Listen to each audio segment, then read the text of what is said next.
Idology is excited today to welcome Joshua Flippin' Ledet. Thanks for being with us. Thanks for having me. An Idology watcher, I'm told. I watch every episode. See, good taste. All contestants should watch Idology. Welcome to Westlake, Louisiana, America. Something that we didn't get to find out during your season on Idol, where was this voice hibernating prior to the Idol process? How had you not, gotten a record deal? I think it's because I lived in Louisiana, in a small town. There wasn't a lot of recognition there. Just growing up singing in the church, there's so many talented people where I'm from.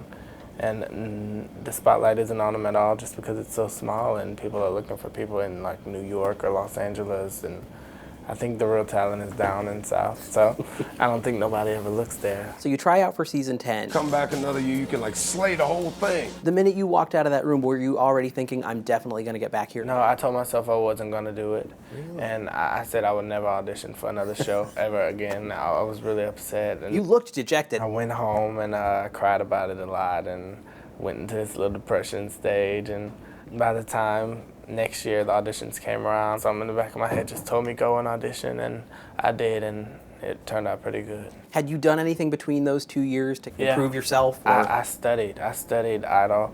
I watched so many performances on YouTube, and I studied the judges, what they liked and what they disliked. Really? I studied the producers, I studied everything, and I think I just took bits and pieces from every little thing and brought it to that stage, and I think that's what got me that far. What clips were you playing? I would play the ones that they didn't like, the performances that they didn't like, over and over and over and over and over, so I knew what not to do. And then I would play the ones that they really loved over and over and over and over and over. So I kind of got both sides, and I kind of got in the middle. Because I wanted to do a little bit of what they didn't like, just to show a different side, and a little bit of what they did like. You had to have played Summertime a lot. Yeah, I played it so much. I think I played it before I even wanted to audition. Okay, so we get to Idol. The first sign of you is Hit 'Em Up Style. There goes the time we spent away. To me, that's a song that they put on the list just to mess people up because it seems like everyone forgets the lyrics and does a horrible job on it. And I was like, who is this guy who's singing Hit 'Em Up Style really well? That goes to love I had, but you cheated on me. That's what led me. I didn't have a group at all. The group that I was supposed to be in this group, and the person was really ugly towards me and didn't want anything to do. I think they looked at me as a threat, and they didn't want me in that group at all. Really? So I was like, okay, I didn't know what to do. Brielle had to be sitting next to me, and Shannon had to be sitting right next to her, then Kyle, and then Amber.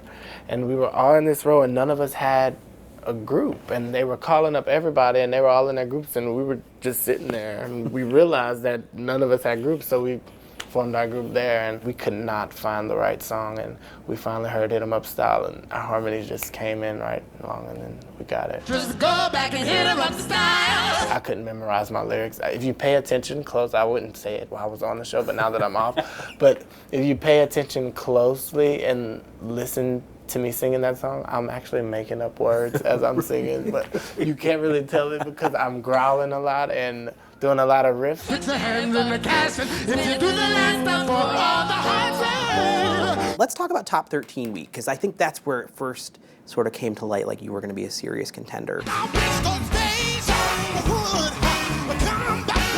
But it was interesting to me because in your pre-performance package, you seemed a little uncomfortable with I Wish. This is gonna be a tough performance for me. This song is totally out of my comfort zone. The only thing that I would probably have to say gave me the nervous look on it is that it changed at the last minute. I originally had another song, and literally one day before performance, I had to learn that whole song, the whole routine. And I'm the type of person, if one of the producers say something to me, I listen to it.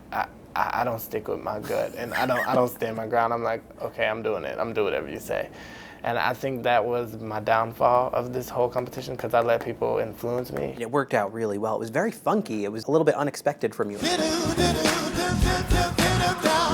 How different are you as a performer now after 11, 12 weeks of performing on Idol? If you see me perform from here on out, I don't think it would be anything like Idol. Because I can honestly say on Idol, I was holding back a lot. Everyone knows that African-American church, they just go crazy, and they literally do a backflip on stage if they could. And I think I was holding back a lot on stage. So now that I'm actually free, I'll probably be doing way more and just go crazy on stage. So you might see a different side. Beware, America. You've been warned, so watch out. You're going into top 11. Where did When a Man Loves a Woman come from? Because that was a crazy performance. I didn't have a song that week at all. I don't think I had a song any week. I think I'm last minute. I always pick my song last minute. I didn't have a song that week, and I could not figure out a song. Called my mom, I couldn't find a song. She couldn't find a song. And then my sister, Jessica, told me, you have to sing When a Man Loves a Woman, you have to sing it. Had you ever sung it before? Never. If you listen to that song, I made up words too, because I didn't know it. But, yeah. This man's world. I sat down in the room with Michael Orland, the vocal coach, and we made this arrangement, and I started just thinking and said, I want to hit a DeAndre in this song. And that was my first time ever using my falsetto like that, ever, on TV. You talked that week, I think, a little bit about, being young, never having been in love. Where do you find the emotion for a song like that? Did something else take over as you're performing? Where's your brain while you're singing? Something like really bad can happen in front of me while I'm singing. Like an elephant can walk in the room and I won't even notice it because I'm so zoned out, and I just channel into that song and I just get lost in it. I don't think it's about just knowing the meaning behind the song. I think it's just with any song. Like if I get up there and sing the ABCs, I would probably pass out, just look like I'm about to cry. It's just how I am. I feel everything I sing. Is it the music? Is it the notes and the music? I think it's everything. Just the energy in the room and the people looking at you and the adrenaline. It's a lot. I'll say, I think the week after that, Billy Joel week, was one of your low points on the show. What happened with that song? You kind of looked like you were dreading the performance a little bit. But I know that I can't live without her. We had 12 songs to pick from. I think it was either 11 or 12 songs to pick from. And everyone had got their song, and I had to take that song. It was the very last song. Kind of like going to lunch and having just a couple scraps of bread left. I only had one sandwich left. I had to take that sandwich. It was bologna, but I like turkey, So I tried my best. I tried my best to do what I do, and I wasn't ashamed to say it. That's why when the judges gave me the feedback they did, I just needed to feel like you were connected more to the lyrics and what you were saying. I understood 100%. I wasn't going to fight it, and I wasn't going to say this and that, because I knew exactly what they were talking about, because I did not like that song at all. So we get through top 8 and top 9 week. At that point, you'd done 4 ballads in a row. Did you ever have any worries like, how am I going to fit into current radio type stuff? If I could have sang ballads the whole show, I would have. I didn't care about switching it up. I didn't care about the bloggers saying, you need to switch it, you should do up to, I didn't care. I was just up there singing, and I was just gonna be myself. And I don't find myself singing up-tempo songs. That's not really my style. I like the ballads. If you don't know me by now. So if you see me singing an up-tempo song, it was a song that I really liked. You're digging it already. Yeah. Top 8 week, I think we got the best duet of the season. What was that like between you and Jessica? We're not scripted singers at all. We don't go by the vocal coaches. We just sing, which is scary because you don't know when I'm gonna come in on the song or when she's gonna come in on the song, and it could have been bad. So we were scared, but we kind of just stuck it out. It was fun.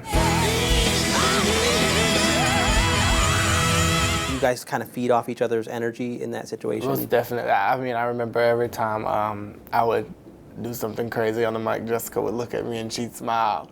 And then she'd do something crazy, then I'd look at her and I'd smile, and then like, oh yeah, we done it. It might have been good training for Jennifer Holliday. Yeah, maybe so. Because that was a lot of crazy energy. Oh my God. No More Drama, I thought was really quite stellar. And when I heard Jimmy saying, last night, there was something missing, and I know it was the material. blah, blah, blah. I think was like, because he knew I was going home. he knew you were going home.